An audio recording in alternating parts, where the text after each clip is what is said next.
Good evening, Mr. and Mrs. Jones. Lovely to see you here. Hi. Lily, how are you? Well, thanks. So, Lily. She's one of my top students, A's and B's and everything. Oh, fantastic. There are, however, a few social issues. Like what? Lily has become somewhat known as what we like to call a social savage. She's gained quite the reputation for her infamous catchphrase, "Your feelings aren't relevant." Yeah. Well, maybe their feelings aren't relevant. Shh. Oh, I see there's little hope here. Your daughter has a tremendous ability to bring people together to make them work well as a team. Well, that's a positive spin on it. We like to call it covert manipulation. Stop. Well, if you're interested, I'd love to show you a project that they all worked on together that Katie managed. It's an advertisement for their favourite app. Which is now your favourite app, isn't it, miss? Oh, I have been known to dabble. You're My Type is an app that uses personality types to help you make friends or find love and meet other 16 personality types enthusiasts. The app also contains a community section with a memes feed and a topics feed where you can fall down random subject rabbit holes with other curious and like-minded souls. You can share memes, photos, quotes, make jokes about all the personality types, or talk about your plans for world domination. The app also has an icebreaker chat roulette for those who are not naturally comfortable in starting conversations. Can't relate. And a humour quiz based on memes, so you can see how similar your sense of humour is. You can share all of your hobbies and interests in an engaging way on your profile in order to build real, deep connections. So if you're like me and you're interested in finding people who actually get you, click on the link in the description and download You're My Type today. And that's the most collaboration that we've seen from the kids all year. All thanks to your daughter. Wow, how did you get the INTJ to participate? Easy. I told her that I knew she wouldn't. See? Manipulation. Look, there's no denying that your daughter is very smart. I do, however, need to encourage her to actually read the prescribed texts. You don't read the prescribed texts? Why would I? Literally everything that I need to pass my exams can be found online. Yes, but it's about engagement with the texts. Miss, with all due... I already have 6 subjects as it is and no free time. Why would I spend my time reading an entire novel to get acquainted with all of these irrelevant details when I know that the exam question is going to be something vague about the themes of the text that I could write in my sleep? Because you need to do well in school.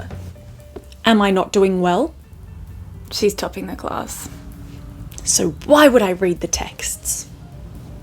Every time we ask her to do something. I've been wanting to ask you, why is it that Wendy so often shows up to school without her homework, books, lunch, shoes? Oh, I was going to ask you why she comes home without them.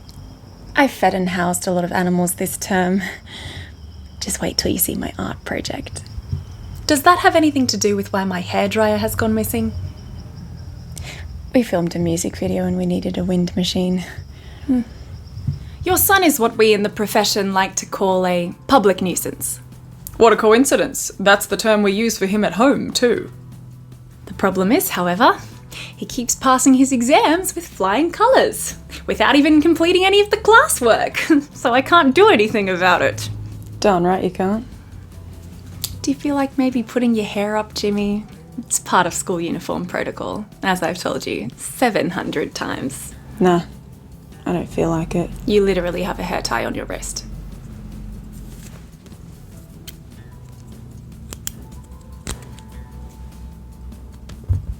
Where did you get those scissors? I just thought them into existence. Why did I become a teacher? Now, I just wanted to have a quick word about Christina's performance in Show and Tell. You know I put the show in Show and Tell, miss. Well, look, I mean, there's no denying that you are certainly capable of putting on a show. But one area that we might need to work on is a sense of appropriate time and place. Oh, please. Everyone loves an impromptu musical. But Show and Tell only goes for 15 minutes, Christina. Hamilton goes for 3 hours. Well, you and the teaching staff can do all you want to try and squash my dreams, miss, but guess what? I'm still going to get a scholarship to King's College. I probably shouldn't brag, but dang, I amaze and astonish. The problem is I've got a lot of brains, but no polish. I've got a holler just to be heard with every word I drop knowledge. She's a diamond in the rough, A shining piece of coal, trying to reach her goal, her power of speech unimpeachable. Only 19, but her mind is older. She's 16. These New York City streets get colder. She live in shoulders Australia. every burden, every disadvantage I've learned to manage. I don't have a gun She's to doing it brandish. again. I walk these streets famished. The plan is to fan this spark Should I just into come a back? flame. But dang, it's getting dark. Now, there's obviously the issue that we're all here to discuss. Your son, Brendan, was caught hacking into the school's network. Now, I am not paid enough to care about students hacking into the school network and trying to sneak a peek at exam papers. I'm not even paid enough to prepare for parent-teacher conferences. Heck, this computer screen is blank. Here. What's this? Your network is riddled with security vulnerabilities. I wrote a list so you can fix them. This is what you were doing on the network? You mean you weren't looking up exam papers or trolling the school's database for the phone number of the girl you have a crush on? Please, he wouldn't notice a girl if she slapped him in the face. Once we hatched an elaborate ruse to set Brendan up with the girl next door, invited her round for tea, made sure Brendan would be home. I even made Brendan's favourite cake. She rang the doorbell, Brendan answered. She said, "Nice to see you, Brendan." And then Brendan just left and went for a bushwalk. Didn't even invite her. No one communicated any of this to me. Well, this is certainly an extensive list. Thank you, Brendan. I'll pass it on to the IT department. Your IT department is trash. Brendan! No, our IT department is trash. Fair play, Brendan. It'd be great to see Geraldine interact more with her classmates. I thought you said you've been having great conversations at school. That was with the librarian. Well, why can't you have conversations with your classmates? I totally would, but none of them seem to care about the sensation of liminal space or the nature of memory. And then there's the issue of the bathroom breaks. Oh, I thought you'd learn to control your bladder. Oh, no, not for her. For Charlie, her pot plant. Oh, is Charlie healthy again? Yeah. Tell him I said hi. Tell him yourself. So, I have this parental permission and liability waiver for you to sign. Duct tape? Well, we've tried to keep little Jimmy here still by putting a seatbelt on his desk, but the mechanism is too simple and he remembers it's there and unbuckles it immediately, so at best it's an early warning system. You think I can't get out of tape? I was told that shackles and chains were a legal liability, albeit turning you into a duct tape mummy is a grey area. Game on. Sign it. Helen is literally the best student that I've ever had the pleasure of teaching. She always shows up on time for class, she always does her homework, never speaks out of turn, always raises her hand. She never throws things at Kevin when he makes the whole class stay in at lunchtime, and let me be honest, I kind of want to throw things at Kevin sometimes. Probably shouldn't say that out loud.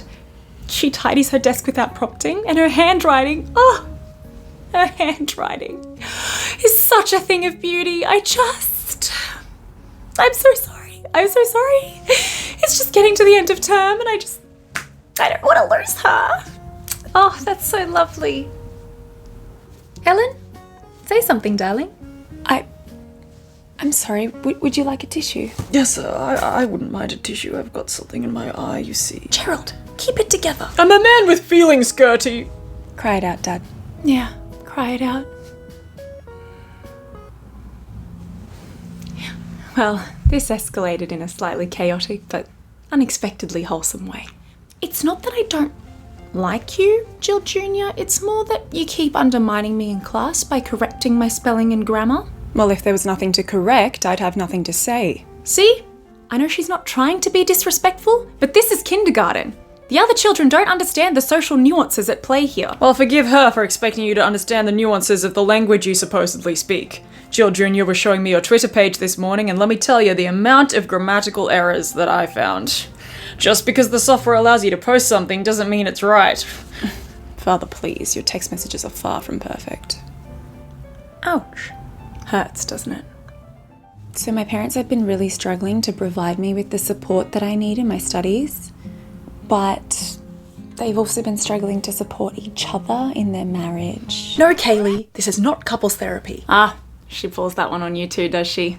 The other day we were reading The Very Hungry Caterpillar, and the next thing I knew I was suddenly discussing my deep-seated abandonment wounds that stemmed back to my childhood. How are those going? Yeah, look, it's been a rough week. I was wondering if you could reassure Helena that I don't think she's stupid or incompetent or hate her just because I pointed out that she spelt scintillating wrong in her sonnet last week. Well, I certainly can, but why don't you tell her?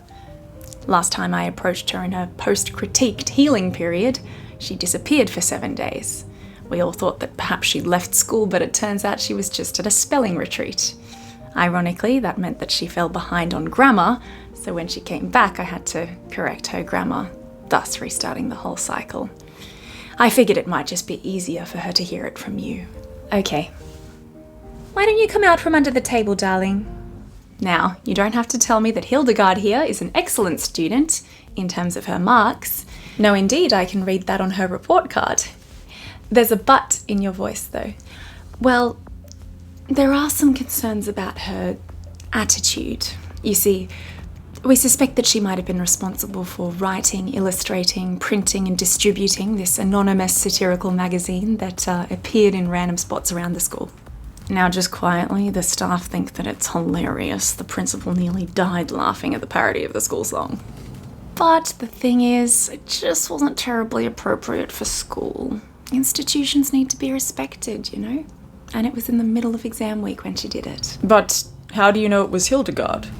Well, let's see. I'll just pull it up here. Ah, yes. Meanwhile, in mathematics, there was no mention that Bertrand Russell had proved conclusively that 1 + 1 = 2, until Gödel came along and... Gödel. That's an umlaut. It's pronounced Gödel. Oh. Ainsley is a great student. She's bubbly, she's enthusiastic to participate in all class activities, she's a chatty member of the class. The problem is that she does tend to get quite easily distracted, you know, by other members of the class, by a bird that flies past the window, by literally anything. I've also noticed that she does tend to struggle to differentiate the difference between fiction and reality, and I'm just concerned that that might hold her back a bit. Oh, she's like this at home too. Always in a world of her own. Have never been able to shut her up. If you can, I'll literally pay you. Oh look, she's daydreaming right now. She's a dreamer. Sometimes when she does this, I like to just take the whole class out, just so that when she wakes up, she thinks we've abandoned her.